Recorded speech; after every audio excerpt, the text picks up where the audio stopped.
વ્રજમાં લાલાના આપણા કાનુડાના આગમનના વધામણા દાસીએ નંદરાયજીને આપ્યા અને આખા ગોકુળમાં વ્રજવાસીઓ ગોપ ગોપીઓ નંદરાયને ઘેર દોડતા દોડતા આવ્યા અને નંદ મહોત્સવ કર્યો.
વ્રજમાં આપણો લાલો કાનુડો પધાર્યાના વધામણા 1 વર્ષ સુધી ચાલ્યા.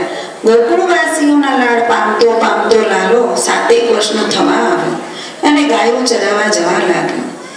નંદાલયમાં પ્રભુ યશોદાજી સાથે પહોંચ્યા છે અને ગૌશાળામાંથી વહેલી સવારમાં ગાયોના કંઠમાં શોભતી ઘંટડીઓના રણકારથી થતા મધુર અવાજથી સર્વે જાગે છે અને યશોદામાં અને રોહિણી મૈયા બંને ભાઈઓને જગાડે છે.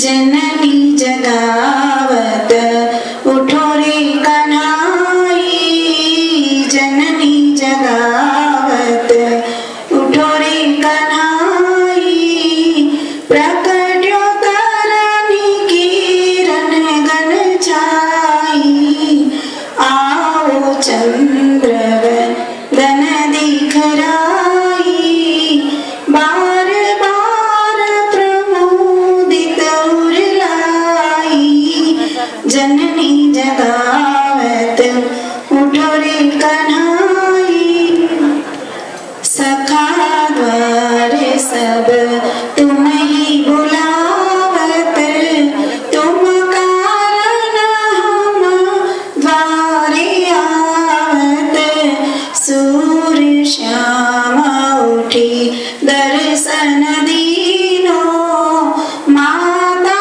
देखी मोदित मन कीनो, जननी जगावत उठो रे कन्हाई. પ્રભુ જાગી ગયા અને દાઉજી એટલે કે બલદાવ ભૈયા સાથે યશોદા મૈયા અને રોહિણી મૈયાએ તૈયાર કરેલા માખણ, મિશ્રી, દૂધ, દહીં આરોગાવે છે. મૈયાના વાળ સાથે બંને ભાઈઓ છગન મગન લાલો અને દાઉ ભૈયા ભોગ આરોગે છે. તે જ મંગળાના આપણા પ્રથમ દર્શન. છગન મગન પ્યારે લાલ કીજીએ કલેવા, છગન મગન પ્યારે લાલ કીજીએ કલેવા, કીજીએ કલેવા, કીજીએ કલેવા, છીકે તે સગરી દદી ઉખલ ચડી કાઢી લેવો, પાવરી લેવો જગુલી પેન્ટ બાંધી લેવું મેવા, છગન મગન પ્યારે લાલ કીજીએ કલેવા, ગ્વાलन संग खेलन जाओ, खेलन मीश भूख न लागे, कौन परी प्यारे लाल निस दीना की टेवा, सूरदास मदन मोहन घर ही क्यों न खेलो लाल, देव जगडर वंगी हंस मोर परेवा, छगन मगन प्यारे लाल कीजिए कलेवा. લાલો અને દાઉ ભૈયાનું પેટ ભરાયું ને તરત ગાયો સાથે ખેલવા દોડવા લાગ્યા અને યશોદા મૈયા કહે છે, એ નટખટ લાલા પહેલા સ્નાન કરી લે, શૃંગાર કરી લે. જો તારા માટે શૃંગાર ભોગ તૈયાર જ રાખ્યો છે. ગાયો સાથે રમવાની જીદ ન કર, પહેલા સ્નાન કરી લે. યમુના જળમાં કેસર ઘોળી સ્નાન કરાવું સામળા. હલકે હાથે અંગો જોડી લાડ લડાવું સામળા. અંગો લૂછી આપું વસ્ત્રો પીળું પીતાંબર પ્યારમાં. તેલ સુગંધી નાખી આપું વાંકડિયા તુજવાડમાં.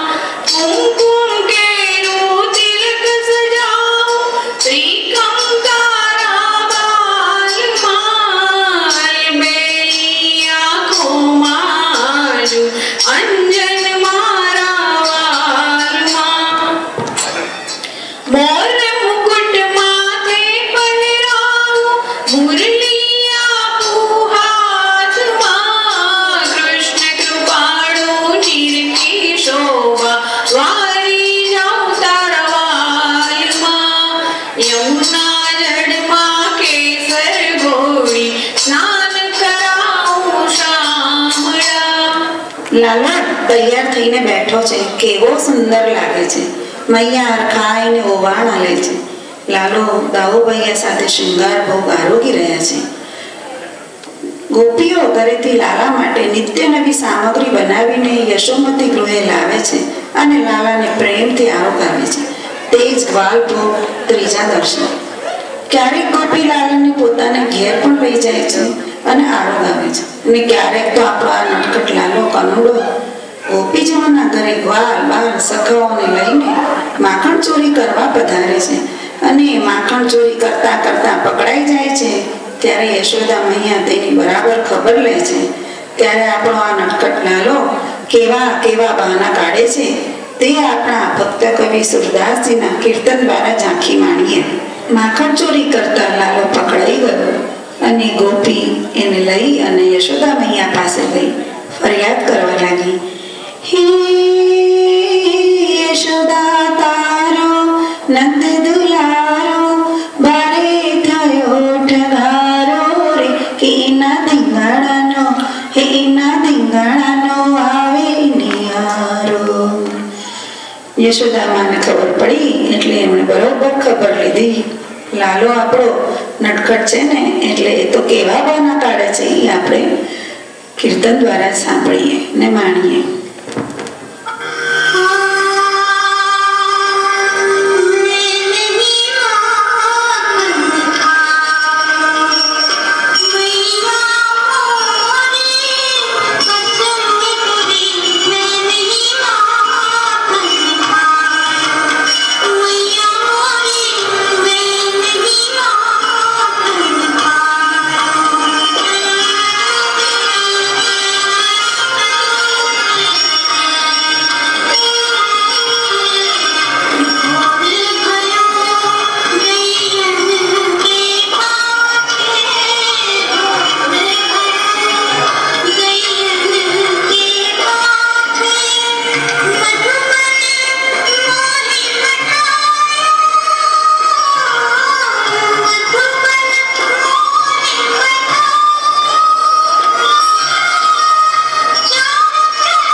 કનૈયાને સમજાવી દીધા. સમય થતાં યશોદામાં અને રોહિણીજી લાલાને દાઉજીને નંદ બાવાને સાથ દઈને ભોજન માટે બોલાવે છે અને ભોજન આરોગાવે છે. તે દર્શન એટલે આપણા રાજભોગના દર્શન. લાલો કનૈયો રાજભોગ છે ને 4 પ્રકારે આરોગે છે. પ્રથમ શ્રી નંદરાયજીને ઘેર, જેને આપણે કહીએ છીએ ગૃહ ભોજન. શ્રી નંદાલયમાં બંને ભાઈઓ નંદરાયજી સાથે બેસીને આરોગે છે અને માતા યશોદા અને રોહિણી આરોગાવે છે. સુતહી જીમાવત યશોદા મૈયા સાનત કોર મધુર મૃદુ મીઠો દૈનુ ખલેત બલૈયા હો કેલન કોટી ઓટી ભાજત હૈ રાખત હૈ બહુરૈયા શ્રી વિઠ્ઠલ ગિરિધર માતા કી પ્રીતિ કહી નહીં જૈયા સુતહી જીમાવત યશોદા મૈયા. બીજા પ્રકારનો રાજભોગ એટલે નિમંત્રણ.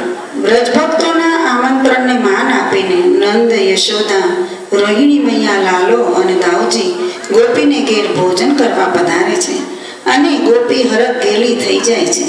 અને હરખઘેલી ગોપી કઈ રીતે આરોગાવે છે તે સુરદાસજીના કીર્તન દ્વારા લીલા માણીએ.